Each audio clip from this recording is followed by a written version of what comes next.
ఇక్కడ కేసీఆర్ ఓడిపోయిన తర్వాత కేసీఆర్ పార్టీ ఎలా అయిపోయింది, కకావికలైపోయింది. ఒక ముక్క వాళ్ళల్లోకి ఒక ముక్క వీళ్ళల్లోకి అన్నట్లు ఇప్పుడు అక్కడ వైసీపీని కూడా అంతే చేస్తారు. కొంతమంది బీజేపీలోకి వెళ్తారు, కొంతమంది తెలుగుదేశంలోకి వెళ్తారు, కొంతమంది కాంగ్రెస్ వీరభక్తులు ఉంటారు, వాళ్ళు కాంగ్రెస్లోకి వెళ్ళిపోయే పరిస్థితి ఉంటుంది. అంతేగాని జగన్మోహన్ రెడ్డి పోయినసారిలాగా జైలుకి వెళ్తే కూడా పార్టీ పటిష్టంగా ఉండే పరిస్థితి అయితే ఉండదు.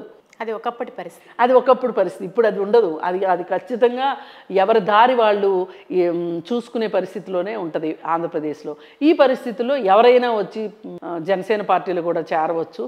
ఏదైనా పవన్ కళ్యాణ్కి ఒక రాజకీయ స్థిరత్వం వచ్చింది అనేది ఈ ఎన్నికలు చూసిన తర్వాత ముఖ్యమైన విషయం చూస్తే అండి, చంద్రబాబు ఈ ఎన్నికల్లో తీసుకున్న ప్రతి స్టెప్ కూడా ఒక అద్భుతమైన చాణక్య నీతి అని చెప్పి టీడీపీ వర్గాలు చెప్తూ వస్తున్నాయి. ఇటు వైసీపీ వాళ్ళేమో జగన్ సింహం సింగిల్గానే వస్తుంది అని జగన్ గురించి చెప్తున్నారు. సో దీనిపైన మీ విశ్లేషణ ఏంటి? సింహాలు పులులు ఎక్కడండి? ఆ సింహాలు పులులు రావాలనుకోబట్టే కదా ఎన్ని గొడవలు జరుగుతున్నాయి. ఇది వాంఛనీయమా అండి ఈ గొడవలు? ఇప్పుడు పాపం ఆడ మాచర్లలో ఆమె పోలింగ్ ఏజెంట్గా కూర్చుంది. మా ప్లేస్లో తెలుగుదేశం నుంచి ఒకళ్ళు వచ్చి ఇక్కడ కూర్చుంటారా అనే అహంకారం ఒకటి, అందున ఒక మహిళ వచ్చి కూర్చుంటుందా అనేది ఒకటి అనే ఒక వాళ్ళ ఉద్దేశం ఆవిడకి గొడ్డలు పెట్టి నరికిన పరిస్థితి. ఆమె బయటకు వచ్చి అదండి స్పిరిట్ అంటే, అదండి పోరాట పట్టిమంటే, అప్పుడు కుట్లు ఎంచుకుని మళ్ళీ వెళ్ళి కూర్చుంది అక్కడ. She the shero. ఇప్పుడు చిన్న దెబ్బ తగిలిందని ఎన్ని రోజులు ఏడ్చుకుంటూ మొత్తుకుంటూ జగన్ రెడ్డి ప్లాస్టర్లు మార్చి వేసుకుని తిరిగాడు. ఆవిడ చూడండి, ఒక రోజంతా రెస్ట్ తీసుకున్నాడు జగన్మోహన్ రెడ్డి. ఆ చిన్న దెబ్బకి, తగిలిందో తగలలేదో తెలియని దెబ్బకి ఒక రోజంతా రెస్ట్ తీసుకున్నాడు. ఆవిడ గంటలో వచ్చి పోలింగ్ స్టేషన్లో కూర్చుంది, మళ్ళీ పోలింగ్ బూత్లో కూర్చుంది. అది స్పిరిట్ అంటే. అందుకే ఆడవాళ్ళంటే మగవాళ్ళకి అంత భయం. అందుకే ఆడవాళ్ళని రాజకీయాల్లోకి రానివ్వకుండా చెయ్యాలి అనేది. అందుకే వీళ్ళంటూ వచ్చారు అంటే మన పీఠాలు ఎక్కడ కదులుతాయనే భయం ఉంటుంది మగవాళ్ళకి. అందుకే నువ్వు ఒక ఆడదాని వస్తావా పోలింగ్ స్టేషన్కి? పైగా టీడీపీ పార్టీ నుంచి ఒక ఆడద వచ్చి కూర్చుంటుందా ఇక్కడ? అదే కదా వాళ్ళ ఇది. అలాగే ఇంకా కొంతమంది కూడా తలలు పగలగొట్టారు. ఏదైనా ఇదైతే వాంఛనీయం కాదు రాజకీయాల్లో. ఇలా మటుకు రాజకీయాలు ఉండటానికి వీల్లేదు. ఉండకూడదు అంటే అన్ని రాజకీయ పార్టీలకు ఉండాలి, ఇలా ఉండకూడదు అని. రాజకీయం చేయటం ఇది కాదు అనే ఒక ఉద్దేశంలోకి, ఆ పరిణితిలోకి రావాలి రాజకీయ నాయకులు. ఓకే, పోలింగ్ సరళిని ఒకసారి మనం చూసుకున్నట్టయితే ఈసారి ఓటింగ్ శాతం గణనీయంగా పెరిగింది. పక్క రాష్ట్రాల నుంచి, దేశ విదేశాల నుంచి తండోపతండాలుగా లక్షల మంది ఓట్లు వేయడం. మహిళలైతే పోలింగ్ బూత్లు తెరవకముందే 6 గంటల నుంచి నిలబడి ఎండను లెక్క చేయకుండా, అసలు మనం చూసాం, ఒక చాలా విచిత్రమైన పరిస్థితిని చూసాం అనుకోవచ్చు. ఈ ట్రెండ్ అంటే ఇది దేనికి సంకేతం అనుకోవాలండి, ఇంత ఉత్సాహంతో ఓటేయడం అనేది? ఇది ఒక రకంగా ఎవరికి వాళ్ళు, తెలుగుదేశం వాళ్ళు, కూటమి వాళ్ళు, వైసీపీ పార్టీ వాళ్ళు, ఎవరికి వాళ్ళు వాళ్ళ అనుకూలంగా మాట్లాడుకుంటున్న మాట వాస్తవం.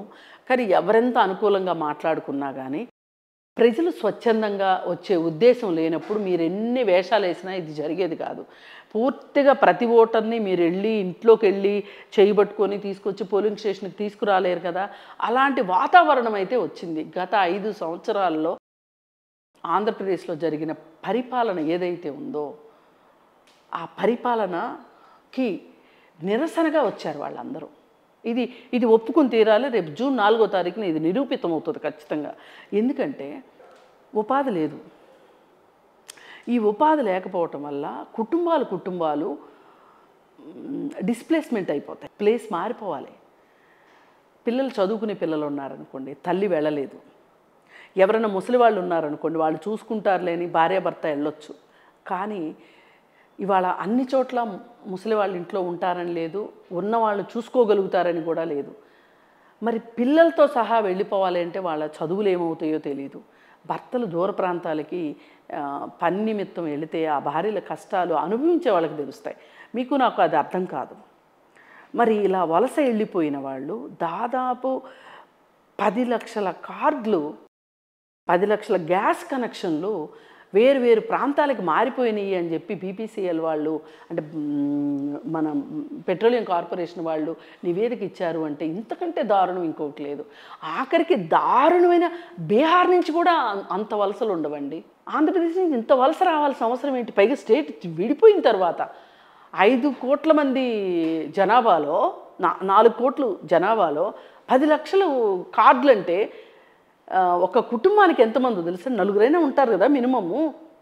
40 లక్షల మంది ఆ రాష్ట్రం నుంచి బయటకు వచ్చినట్లు లెక్క. ఇవాళ వాళ్ళందరూ ఓట్లు వేయడానికి వచ్చారు.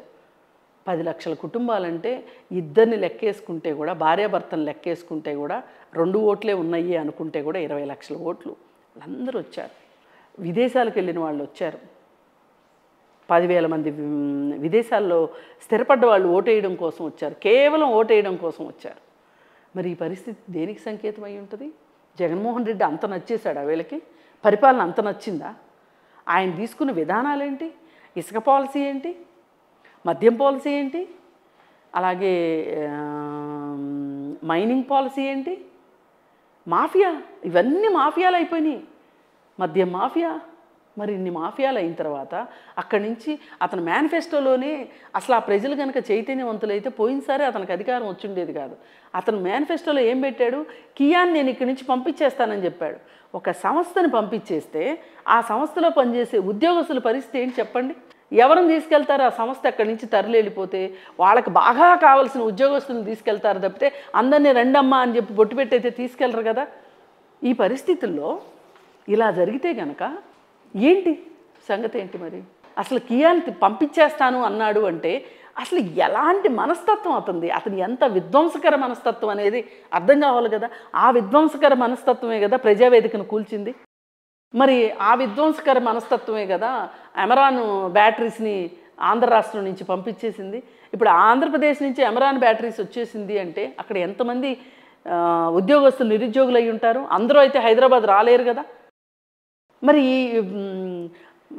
ఈ నిరాశ డిస్ప్లేస్మెంట్ పీపుల్ గురించి మాట్లాడుకుంటే, ఎవరు వలస వచ్చే వాళ్ళ గురించి మాట్లాడుకుంటే, వాళ్ళకు ఊర్లో చిన్నదో పెద్దదో ఒక ఇల్లు ఉంటుంది. ఇంటద్దె కట్టుకునే పని ఉండదు. ఇంటద్దె కట్టుకునే పని లేనప్పుడు ఆ ఊర్లోనే కనుక వాళ్ళకు చిన్నదో పెద్దదో ఉపాధి దొరికిందనుకోండి, ఇంటికి ఒక పెన్షన్ ఇచ్చానని గర్వంగా చెప్పుకుంటున్నాడు కదా. ఇంటద్దె లేకుండా ఈ పెన్షన్ డబ్బులు ఆ ఉద్యోగం ద్వారా వచ్చే డబ్బులతోటి ఆ కుటుంబం అక్కడే చల్లగా కడుపులో చల్ల కదలకుండా ఉంటుంది కదా. మరి వాళ్ళని ఎందుకు వేరే రాష్ట్రాలకు వెళ్ళిపోయేటట్లు చేశావు? పక్కన తెలంగాణకి, ఓ పక్కన కర్ణాటకకి, ఓ పక్కన తమిళనాడుకి, అలాగే గుజరాత్ సూరత్లో ఎంతమంది ఉన్నారు తెలుగు వాళ్ళు? అంటే వాళ్ళు ఇప్పుడే వెళ్ళారని నేను అనట్లా. ఆ వెళ్ళిన వాళ్ళు అక్కడ స్థిరపడిన విధానం చూసి ఇక్కడ పరిస్థితి బాగలేదన్నాళ్ళు కూడా వెళ్ళిపోతారుగా. గల్ఫ్ ఎంతమంది వెళ్ళిపోతున్నారు?